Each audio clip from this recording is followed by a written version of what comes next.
নমস্কার বন্ধুরা, অঙ্কিতা রান্নাঘরে আবারও সবাইকে স্বাগত জানাচ্ছি। আজকে বানাবো street style egg chicken chow mein, কিন্তু একদম ঘরোয়া উপকরণ কিছু দিয়ে। প্রথমেই কড়াইতে খুব ভালো করে তেলটাকে চারিদিকে মাখিয়ে নেব। এইভাবে যদি তেলটা সব দিকে মাখিয়ে নেওয়া হয় তাহলে পরে চাউটা চিটে যাওয়ার সম্ভাবনা একেবারে থাকে না। খুব ভালো করে এবার ডিমটাকে ঝুরি ভাজার মতন করে ভেজে নেব।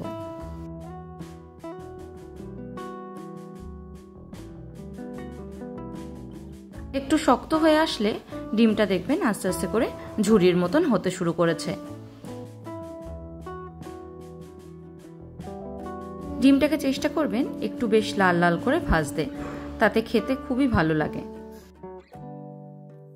দেখুন ডিমটা এরকম লাল হতে শুরু করলে এই ডিমটাকে তুলে অন্য একটা পাত্রে এবার নিয়ে নেব। তারপরে বাকি রান্নাটা আবার শুরু করব। ডিমটা তুলে ওই কড়াইয়ের মধ্যে দিয়ে দিচ্ছি কিছুটা পরিমাণ আরও তেল। তারপর তেলটা খুব ভালোভাবে গরম হওয়া অবধি অপেক্ষা করব। তেলটা ভালো করে গরম হয়ে গেলে দিয়ে দিচ্ছি এখানে বোনলেস চিকেন। চিকেনটাকে আমি আগের থেকে কোনো রকমের ম্যারিনেট করে রাখিনি, যেহেতু একদম ঘরোয়া পদ্ধতিতে করছি তাই চিকেনটা খুব বেশি ম্যারিনেট করার প্রয়োজন নেই। ঝটপট চিকেন চাউ বানাতে গেলে এইভাবেই আপনারা করতে পারেন। এবার এই চিকেনটা 2 মিনিটের জন্য ভেজে নিয়েছি। এবার দিয়ে দিচ্ছি পরিমাণ মতো নুন আর তারই সঙ্গে গোলমরিচের গুঁড়ো। খুব ভালো করে আবারও সমস্ত কিছু মিশিয়ে নেব।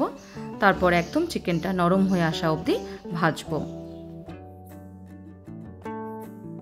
দেখুন চিকেনটা একদম সুন্দরভাবে নরম হয়ে গেছে। চেষ্টা করবেন চিকেনটাকে এইভাবে লাল লাল করে ভেজে নিতে, তাহলে টেস্টটা খুব সুন্দর আসে। এবার দিয়ে দিচ্ছি 2 বড় সাইজের পেঁয়াজ কুচিয়ে নেওয়া, তারই সঙ্গে দিয়ে দিচ্ছি কাঁচা লঙ্কা আর একেবারেই দিয়ে দিচ্ছি গাজর। সমস্ত সবজিগুলোকে এবার 5 মিনিটের মতন ভাজবো।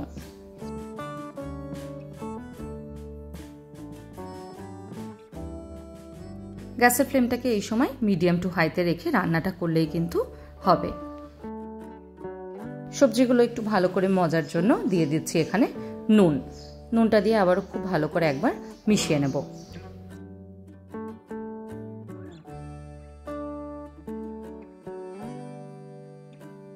সবজিগুলো সুন্দর করে নরম হয়ে গেছে। এবার দিয়ে দিচ্ছি একটা বড় সাইজের ক্যাপসিকাম, এইভাবে লম্বা করে কেটে নেওয়া। খুব ভালো করে আবারও সমস্ত কিছু মিশিয়ে নেব।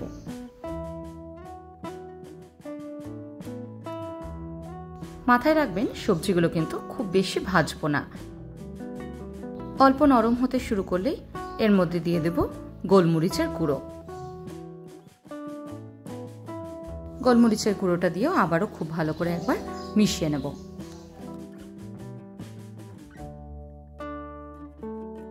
এবার দিয়ে দিচ্ছি চাউ মিক্স। এটা আপনারা যে কোনো চাউয়ের মশলা ব্যবহার করতেই পারেন। আবারও খুব ভালো করে সমস্ত কিছু মিশিয়ে নেব।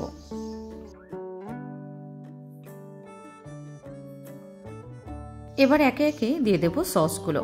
প্রথমেই দিয়ে দিলাম গ্রিন চিলি সস, তারপর এখানে দিয়ে দিব সোয়া সস। আপনারা ডার্ক সোয়া বা লাইট সোয়া যে কোনোই কিন্তু ব্যবহার করতেই পারেন। এবার দিয়ে দিচ্ছি এর সঙ্গে টমেটো কেচাপ।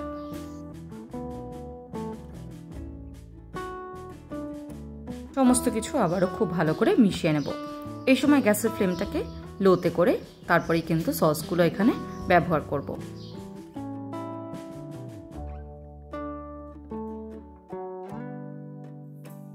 সসগুলো দিয়ে 2 মিনিটের মতন ভালোভাবে নেড়ে নেব। এবার এখানে দিয়ে দিচ্ছি কুচিয়ে নেওয়া রসুনটা আপনারা তেলে ভেজেও দিতে পারেন। আবার এই সময় যদি রসুনটা আপনারা ব্যবহার করেন তাহলে রসুনের যে সুন্দর একটা ফ্লেভার সেটা কিন্তু চাউয়ের মধ্যে খুব সুন্দর ঢুকে যায়। রসুনটা দিয়ে 1 মিনিটের মতো নেড়ে নিয়ে দিয়ে দিচ্ছি এবার আগের থেকে সেদ্ধ করে রাখা নুডলসটা। খুব ভালো করে এবার মেশাতে থাকবো। অল্প পরিমাণে আমি প্রথমে দিয়ে দিলাম, তারপর ভালোভাবে একবার মিশিয়ে নেব। তারপর আরও যেইটুকুনি বাকি আছে সেটাও দিয়ে দেব। এইভাবে হাফ হাফ করে যদি আপনারা ব্যবহার করেন সেক্ষেত্রে চাউটা নাড়তে সুবিধে হয়। তাই চেষ্টা করবেন এইভাবে একবার ভালোভাবে নেড়ে নিয়ে তারপর বাকি যে অংশটা বাকি থাকবে সেটা দিয়েও নাড়তে।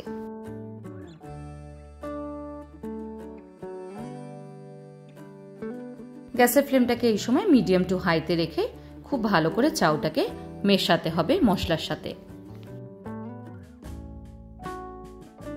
চাউটা দেখুন খুব ভালো করে আমি মিশিয়ে নিয়েছি। এবার দিয়ে দেব আগের থেকে ভেজে রাখা ডিমের ঝুড়িটা। ডিম ভুর্জিটা দিয়েও খুব ভালো করে একবার সমস্ত কিছু মিশিয়ে নেব। চাউটা সেদ্ধ করার প্রসেসটা আমি আগেও দেখিয়েছি, লিঙ্কটা আমি ডেসক্রিপশনে দিয়ে দেব, ওখান থেকে আপনারা চাইলে দেখে নিতে পারেন। গরম গরম সন্ধ্যার টিফিনে বা সকালের ব্রেকফাস্টের জন্য সার্ভ করুন এগ চিকেন চাউমিন। আজকের মতন এইটুকুই, আবার দেখা হবে অন্য কোনো দিন অন্য কোনো সহজ রেসিপি নিয়ে। ভালো থাকবেন, ধন্যবাদ।